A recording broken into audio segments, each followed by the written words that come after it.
समाज की तरफ से होने जा रहा है, क्या कुछ खासियत है और क्या कुछ मांगे हैं? क्योंकि मांगे भी आप लोगों की पिछले दिनों जो प्रेस कॉन्फ्रेंस होती है उसमें बहुत ही कुछ मांगे थी, अब पूरा जो जाट मांग हो रहा है इसमें क्या कुछ रहेगा? जाट महाकुंभ अब की और पहले थोड़ी की बार ही हो रहा है। अभी 5 मार्च को विद्याधर स्टेडियम में जाट महाकुंभ होने जा रहा है। सुबह 10 बजे से स्टार्ट होगा, लोग 10 बजे पहुंच जाएंगे और 10 बजे से पहुंचने चालू हो जाएंगे। हमारा एजेंडा जो 7 पॉइंट हमारे बने हुए हैं वो कागज लेके आ रहे हैं, आपको मिल जाएगा। मेन मुद्दा उसी के अंदर से ही रहेगा पूरा। मैंने आपको अगर कोई ज़बानी बताएं तो हमारी नंबर 1 मांग है जातिगत जनगणना, मेन मुद्दा है। उसके बाद में तेजा बोर्ड की हमारी मांग है। उसके बाद हमारे अफसरी के मसले भी हैं कि समाज में कोई कुरीतियाँ तो वो हटानी है। समाज में जिस तारीख में जिस तरह की परेशानियाँ आ रही है, चाहे हमारे बच्चे सर्विस करने वाले उनके दिखते हैं या दिल्ली सरकार की तरफ से आता है या स्टेट सरकार की तरफ से होता है, या जिस तरीके से परेशानी जो पैदा होती है उसका भी देखने की बात है। तो ये हमारा जो एजेंडा है, मेन मुद्दा समाज को एक जाते पे लाना। कांग्रेस बीजेपी सारी पार्टियां छोड़ करके एक मंच पर पूरे समाज को लेके आ रहे हैं। एक मंच पर समाज बैठेगा। हमारे राजस्थान की एक प्लान हमारा और है। राजस्थान के जो जितने जिले हैं, बीते ही छात्रावास जयपुर जिले के अंदर हमारे जिला वाइज हमारे प्लान में है। एक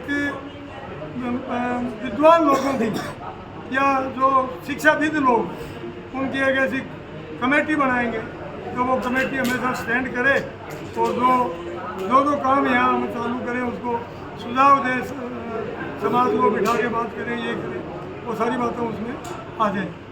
मेन मुद्दा खास करके यही है। आज परेशानी की आप बात पूछोगे तो यहाँ 99 में आरक्षण मिला। यूपीएससी की भर्तियों में हमें पूरा मिल रहा है। हमारा 27% देश में जो आरक्षण है उसका हमें आरक्षण पूरा मिल रहा है, वो फ़ायदा मिल रहा है। हिंदुस्तान में हमारे समाज के काफ़ी लोग जो है सर्विस में है। जो यहाँ ओबीसी का जो मैटर है, मेन बड़ी बीमारी और बड़ा समस्या जो है ओबीसी की राजस्थान में, बाकी स्टेटों में नहीं है कहीं भी। जो यहाँ परेशानियाँ खड़ी करते हैं या सचिवालय के अंदर जिस तरीके के जो अफसर बैठे हैं और वो समस्या पैदा करते हैं, खड़ी करते हैं, वो बहुत भारी दिक्कत है। हमने 96 का एक सर्कुलर था, उसने हमारे को 20 साल तक नुकसान दिया। 2 साल पहले उसको ख़त्म कराया, रूल बंद रहा। इसके बाद 18 का एक और कोई रूल आ गया, वो सर्कुलर आ गया, उसकी परेशानी थी, वो अब हमने आंदोलन कर आगे उसका वो ख़त्म कराया, जो एक्समैन को डाल रखा था। तो हर जगह यहाँ के ओबीसी को काटा जाता है। एक एग्जाम्पल से आपको मैं बता दूं बात बड़ी सी। ला नेशनल यूनिवर्सिटी है जोधपुर में, उसमें SC ST का आरक्षण इनकी मर्जी पर है और ओबीसी का आरक्षण नहीं है। तो वो इस देश में है ना, अगर इनसे पूछे कि वो हिंदुस्तान की है तो 27% दे दो, राजस्थान की है तो 21 दे दो, क्यों रोक रखा उसको, नहीं दे रहे। जब बीजेपी सरकार में घनश्याम जी तिवारी मंत्री थे, उन्होंने उसका विधानसभा में लेकर के और उसका संविधान चेंज किया, इन्होंने हक उसका वो ले लिया। इस तरीके की परेशानियां ये खड़ी करते हैं। जैसे हाई कोर्ट सुप्रीम कोर्ट है, उसमें हमारे समाज का कोई भी आदमी आज तक ये 70-75 साल में वकील कोटे से कोई नहीं आया। 20-30 परिवार 40 परिवार हिंदुस्तान में हैं, उनके लोग 45 साल से पहले वकील को ये हाई कोर्ट में डालते हैं, तो वो सुप्रीम कोर्ट से रिटायर्ड होता है। एक आदमी को डालो तो रिटायर होगा तो 3 को सेट करके जाएगा। इस तरीके की जो न्यायपालिका जो है उसके अंदर ही न्याय नहीं है, तो हमारे साथ न्याय नहीं होता। ओबीसी की गिनती के अंदर हमारे साथ वो डैमेज करते हैं। अब समस्या हमारी ओबीसी की ये है, रोस्टर और कैडर है, 2 बात से हमारे को नुकसान देते हैं। हम ये चाहते हैं कि कैडर पूरा भरपाई तभी होगा जब दूसरी SC ST OBC SC ST को पूरा मिल रहा है, EWS को पूरा मिल रहा है, ये NBC को पूरा करीब पूरा मिल रहा है। सिर्फ OBC को काट के हर जगह OBC विडो इसमें डाल देंगे, विकलांग इसमें डाल देंगे। जिस दिन खाली सीट रहेगी वो जनरल से भरेंगे, जिस दिन बैकलॉग के लिए सीट खाली रखनी पड़ेगी तो OBC में से काट लेते हैं। तो बहुत ज़्यादा समस्या इस तरीके की, समाज को बहुत ज़्यादा परेशानी। 5-6% पे लिया दिया हमारे 21 में। अब हमने झगड़ा किया तो ये 10-12 पे आए, 21 पूरा कभी नहीं मिलता। ये बड़ी समस्या ही है। बाकी समाज की ताकत दिखानी ज़रूरी होगी थी। 23 साल हो गया, आज लोगों ने हमारे समाज की गिनती करनी ही बंद कर दी। ये कुछ नहीं है। सेंटर के अंदर 2 मंत्री है, राज्य मंत्री है, 3-3 4-4 कैबिनेट मंत्री रहते थे जिनकी हुंकरबाजी थी। वहाँ सीताराम जी होगा, नाथराम जी मेला, नटवर बलराम जाकर। आज यहाँ भी हमारे मंत्री है तो मंत्रियों को फ्री हैंड देकर काम थोड़ी करते हैं। जैसे हमारे ये कुमाराम जी करते थे, सुपाड़िया करके बात करते, CM से बात करते, ऐसा नहीं है, सही है, गलती है। वो कमजोरियाँ आई हैं, उस कमजोरियों को दूर करने के लिए ये हमारे समाज का मैटर है और समाज की एक मंच पर लाके सबको राजी करके और इस बात को समाज का पावर बढ़ाने की और समाज की जो सुविधा में कमी है, हम किसी जाति के खिलाफ नहीं है, हम किसी कौम के खिलाफ नहीं है, हम हमारा हक मांग रहे हैं, हम किसी का हक नहीं खाना चाहते। ये जो है ये मेन मुद्दा। इसी बात पे हमारी बात तो मीटिंग में भी होगी, इन्हीं मुद्दों पे हमारी बात नहीं होगी। हम किसी पार्टी को एक दूसरे के खिलाफ बोलने का ऐसा मैटर कोई नहीं आएगा। राजनीति की वहाँ कोई डिमांड नहीं होगी। डिमांड हमारी है तो आज की तारीख में ये तेजा बोर्ड की थी, ये सूत्री चालू हो गई कि हम दे रहे हैं। अगर हमारी मांग आज इमीडिएट ही सरकार से है, मैं कहता हूँ 5 तारीख से पहले दे दें, ये 27% कर दें, 50% की पाबंदी खत्म होगी। पूरे देश में 27 है और पूरी स्टेटों में 27 है, तो हमारे को भी 27 कर दें। OBC का गिनती तो हमारी 54-55% है। तो ये चीज़, ये हमारी मेन मुद्दा, ये मांगे।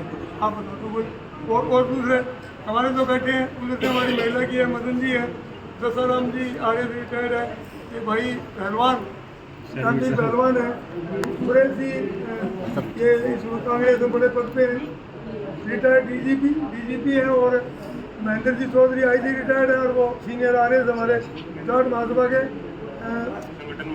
संगठन महासचिव है। देखो, एक तो प्रार्थना है, उस दिन बहुत ज़्यादा जनता आएगी तो राज्य सरकार से विनम्र निवेदन है कि सभी टोल फ्री कर दे, कोई छोटी मोटी घटना नहीं हो, बेकार के टोलों पर लड़ाई हो जाए।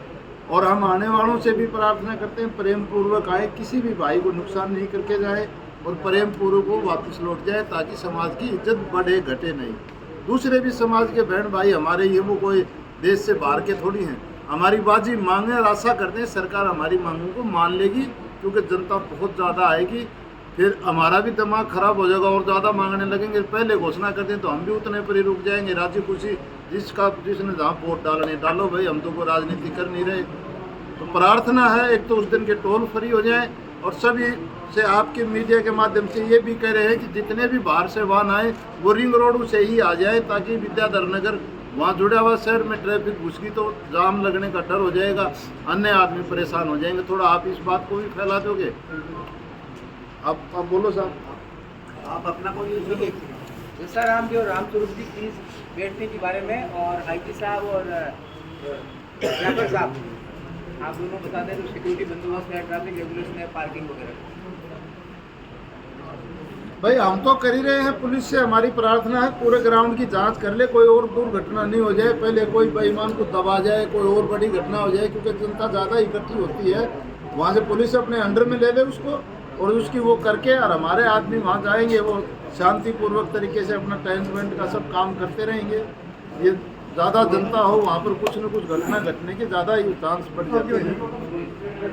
राजस्थान के अंदर 5 तारीख को जो महाकुंभ होने जा रहा है विद्याधर नगर में, सुबह समय हमने 9 बजे निर्धारित किया है। 9 बजे से हमारे लोग आने लग जाएंगे। ये महाकुंभ हमने 23 वर्ष बाद में किया। 23 वर्ष बाद में हमें इसलिए करना पड़ा कि हमें जो 21% आरक्षण था, उस आरक्षण में जितने हड़ल पैदा करते उसमें इतने ब्रेक लगा दिए, इतने समस्याएं पैदा कर दी कि हमारे समाज को, ओबीसी समाज को वो केवल 5 से 7% मिलता था।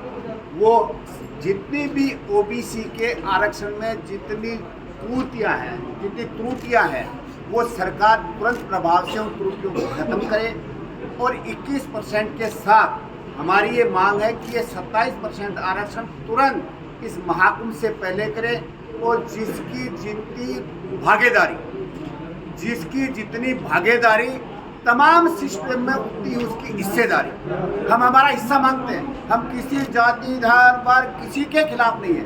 हम सरकार से अभी अनुरोध कर रहे हैं, सरकार से प्रार्थना कर रहे हैं कि वो तमाम मांगों पे तुरंत निर्णय कर लें, अपनी सरकार के मंत्रिमंडल से सबसे डिस्कस कर लें, ये हमारा आरक्षण कर लें। हमारी सबसे बड़ी मांग है कि जातिगत जनगणना बिहार सरकार करा रही है, बिहार सरकार की तरफ पे राजस्थान सरकार जातिगत निर्णय करवाए, क्योंकि राजस्थान में ओबीसी वर्ग की जनसंख्या 55% है और हमें आरक्षण दिया जा रहा है 21%। तो जातीय जनगणना हो जाएगी तो दूसरी जाति को ये संदेह और भय और सारी चीज़ें खत्म हो जाएंगी कि भाई ये अपनी जितनी जाति है उसका अपना हक मांग रहे हैं। तो इसलिए सरकार जाति वर्ग में कोई भेदभाव न हो, दूसरी जातियों के बीच में टकराव बंद करे और इस जातीय जनगणना के आधार पे ओबीसी का आरक्षण हमारा 55% जब हमारी पॉपुलेशन है उसके हिसाब से हम हमारी जितनी जाति बनती है ओबीसी उतना हक हमारा हम लेके रहेंगे। सर, ओबीसी वर्ग में करीब 3500 की जातियाँ आती हैं, तो जाट महाकुंभ हो रहा, तो क्या और भी जातियाँ जो आपके साथ में आएंगी उस तरह? ओबीसी वर्ग में जितनी भी जातियाँ आती हैं उन ओबीसी वर्ग के हम प्रमुख जनों को और जो हमारे भाई हैं ओबीसी में उनको हम सबको आमंत्रित कर रहे हैं। और बाकी राजाराम जी आप। मैं ये कह रहा हूँ कि वो ओबीसी के हमारे सब लोग साथ हैं। कल 2 संगठन ओबीसी के तो हमारे को समर्थन दे के गए। हमें ये पहले था कि भाई किसी को बुलाएं, लेकिन उस तरीके से कोई बीच में चलता नहीं।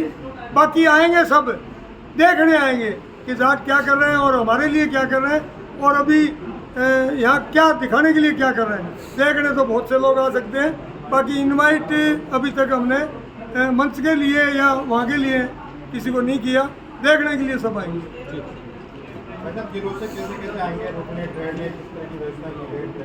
ठहरने के लिए कोई शादी में थोड़ी आ रहे थे यार, रुकेंगे। और जैसलमेर